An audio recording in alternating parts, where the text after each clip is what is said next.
Hi, I'm Jamie. And I'm Dale. We're sisters and best friends, and this is Proof It's Possible. Jamie and I are complete opposites, but somehow through every stage of life, we stay on the same team. We're kicking the door wide open and sharing our morning coffee chats with you. Join us as we chat about everything from chasing our dreams to entrepreneurship to family, friendship, and what other craziness we have going on that week. Hi, everybody.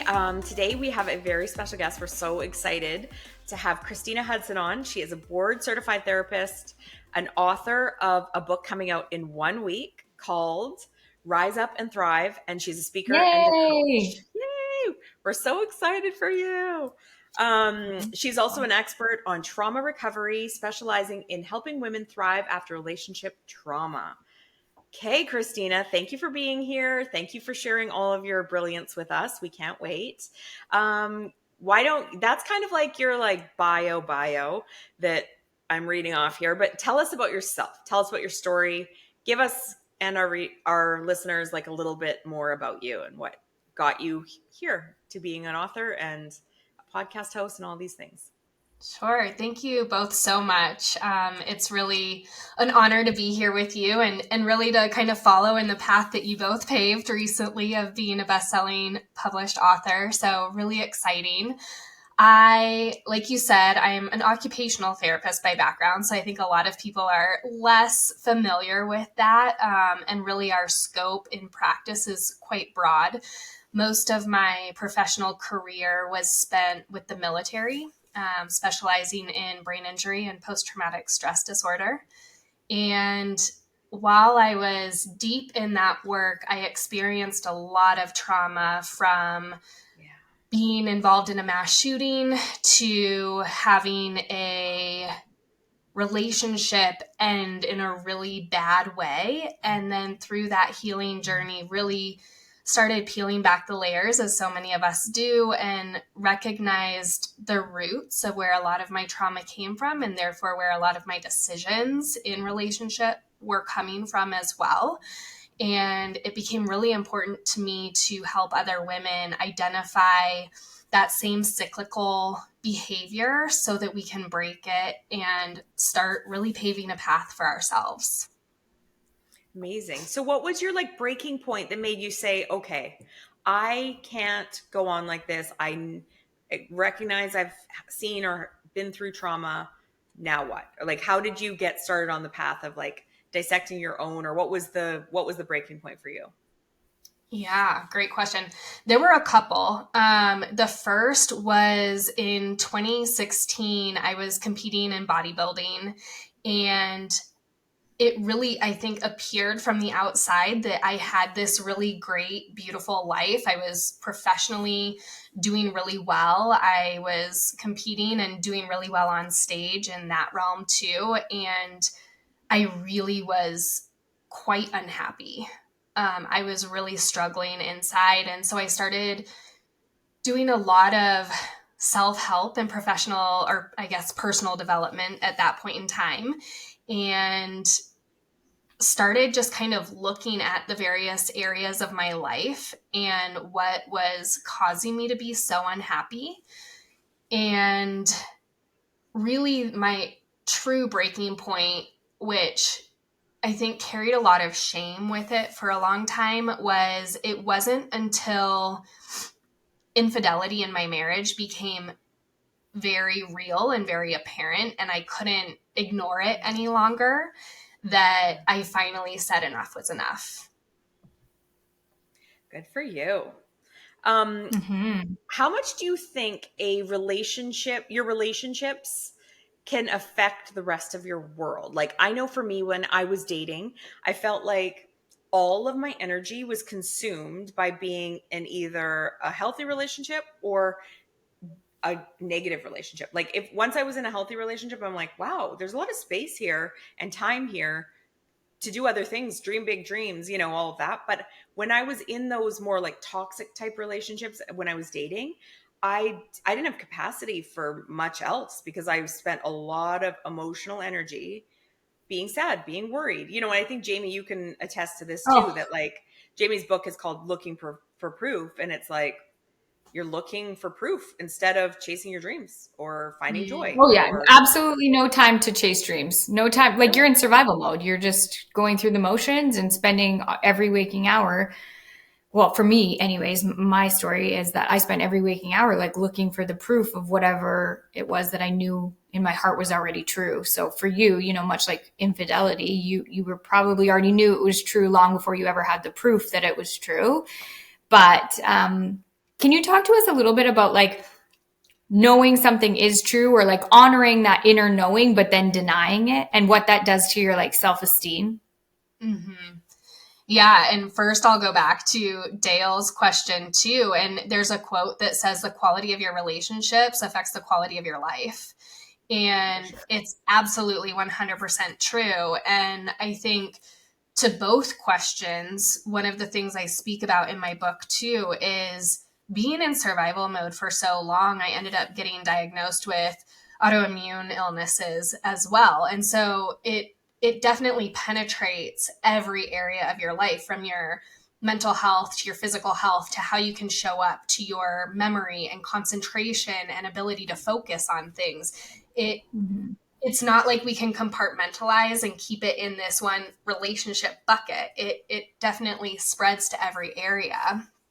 And I think the second thing, to ignoring the truth, and I say, that there was a lot of shame because when my relationship started, I had been married for 11 years by the time I got divorced.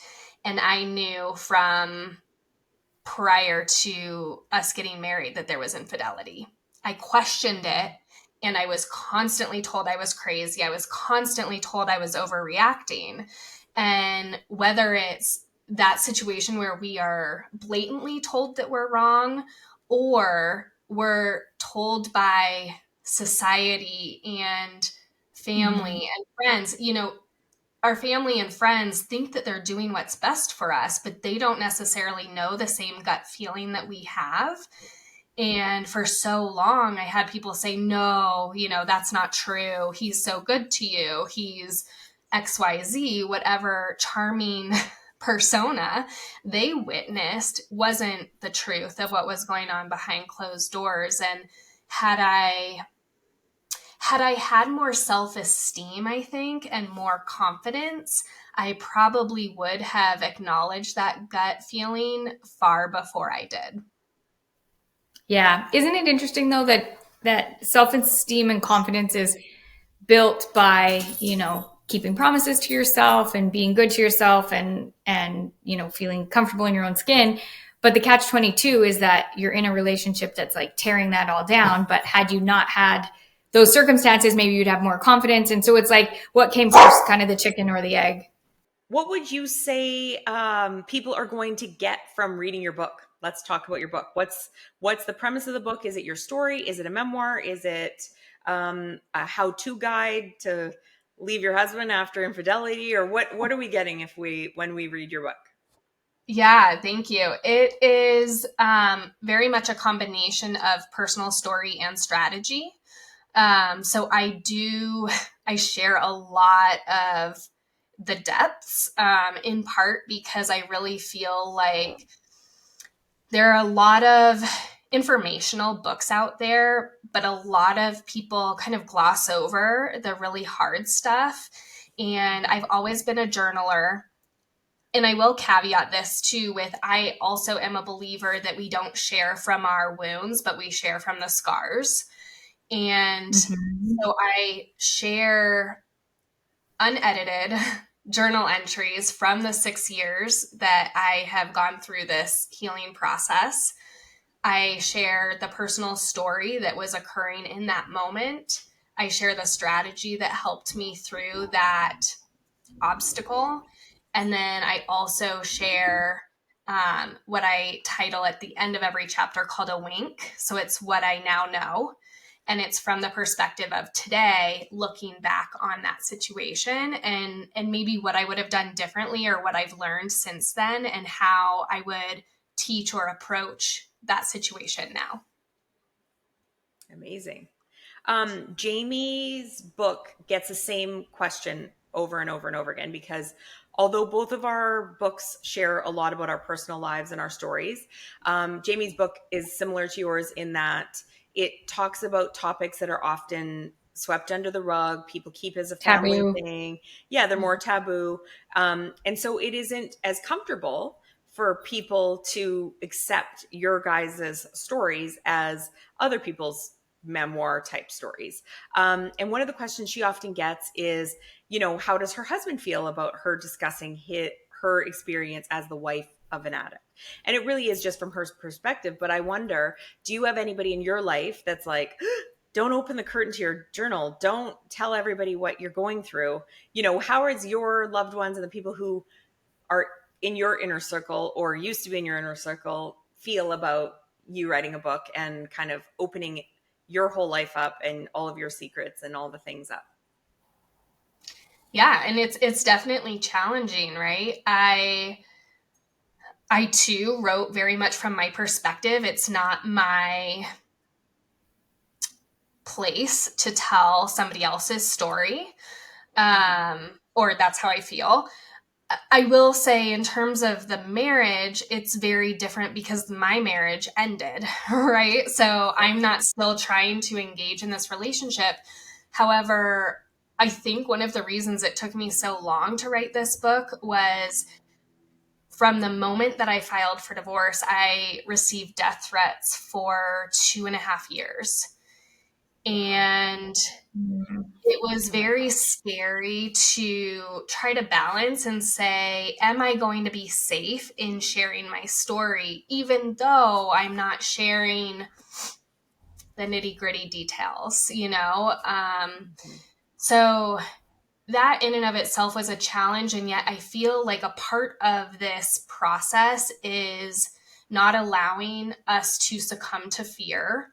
And there was a point when I was talking with my therapist about this, and I said, this gets morbid, but I would rather die sharing my story and being very open than being locked up in my house and not allowing the truth to be told, because this is why perpetrators continue to perpetrate, because they are protected when the victims are not. Mm-hmm. So that's one. Does your ex-husband know that you've written a book? I don't know. I have blocked him on every public platform that I possibly can, and yet he still seems to know things about me. So the one way I do get contacted now is via email. That's the only resource that he has and the only access. So I don't know. I imagine I will hear about it. I think the other piece of it, though, is I do write about childhood trauma and the ways I was not protected as a child, the ways that I was treated as a child. And so I do think my parents and my family will likely have a very hard time with that. And again, it's from my perspective and my perception of how I was raised and how I grew up. And I very much have been ostracized from my family. So there's a lot of my belief that at this point, I don't really care. Like, there's not much more that they can do to me. So I'm going to tell my story again, not as a blame game, or a guilt trip, but in order to teach other women how these decisions in relationship always circle back to the beliefs that were instilled in us as kids. Amazing. How brave. Oh my goodness.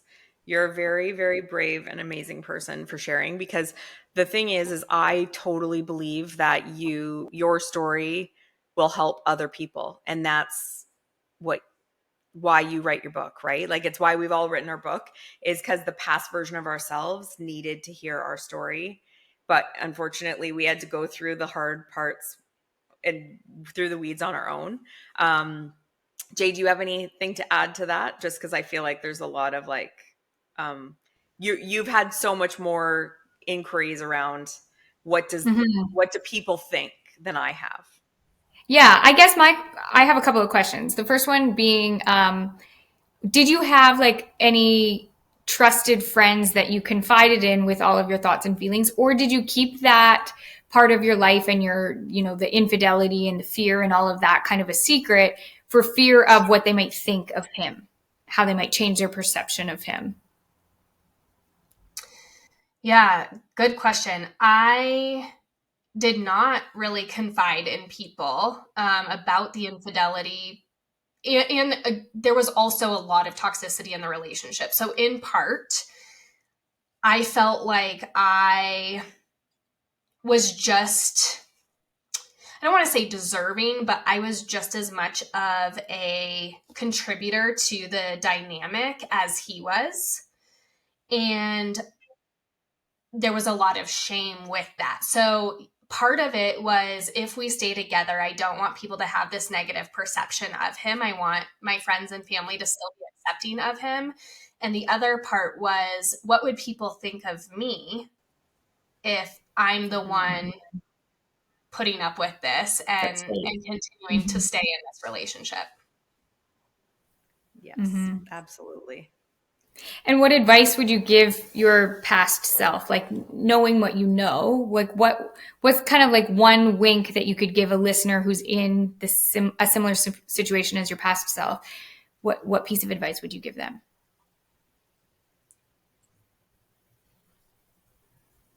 I think it really does come back to that gut instinct and that intuition. And I would say it's much stronger than we give it credit for. And to lean into those trusted confidants more often. And maybe that is more of somebody who is not related or is not a close friend, but rather a therapist and somebody who can bring in an outside perspective. Amazing.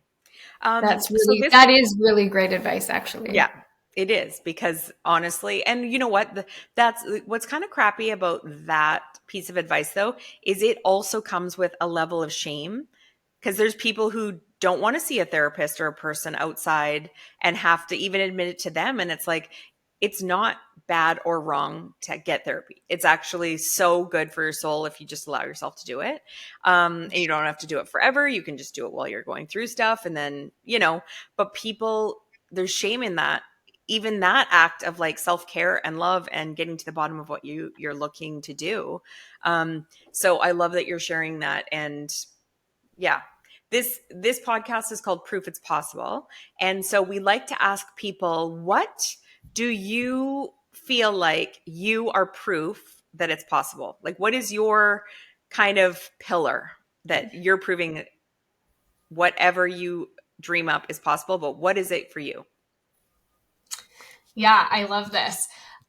So my book is titled Rise Up and Thrive. My podcast is Rise Up Thriving. And for me, proof it's possible is the ability to thrive despite past circumstances, that we don't have to let our past define our future, and we can instead choose to create and lead a life that is thriving for each and every one of us. Okay, I'm obsessed with that. I love that. Yeah, me too. I love it. I have one quick follow-up to that question, and your answer is, what is like a tangible way that you were able to come to that conclusion? Like, what was the defining feature or factor that you actually implemented the change in your life? Boundaries. And that sounds so simple. It's such an easy response. And yet I really think that it was not easy, and it was a lot of work, but to come up with creating the self-love and the self-worth and the boundaries to say, I deserve more than that, and my peace is more important than anything else. Amazing. So insightful, so wise. And I love getting to watch you thrive and do all the things that you want to do and write a book and become a bestseller. I cannot wait to buy your book. Tell us how people can buy your book or find you or book you for a therapy session. Tell us in all the ways we can get in touch with you. Amazing. Yes. My book drops on Amazon on the 30th, so October 30th, 2023. And it will be available in both paperback and ebook versions. And I also am at on Instagram at Rise with Kristina, or you can follow my podcast, Rise Up Thriving. Christina's with a K. Yes. Thank you for capturing that. Yes. So Rise with Kristina with a K. But I'm most active on Instagram. Love connecting with people there. And then all the other links are available there as well. Amazing. Thank you for being here. Yes. Thank you so much. Thank you both. We are so grateful you're here. It would mean the world to us if you'll subscribe to our podcast and YouTube channel and leave us a review. If you want to hear more from us, go to proofitspossible.com to join our mailing list and find our social links so you don't miss a thing. Thanks, and chat next time.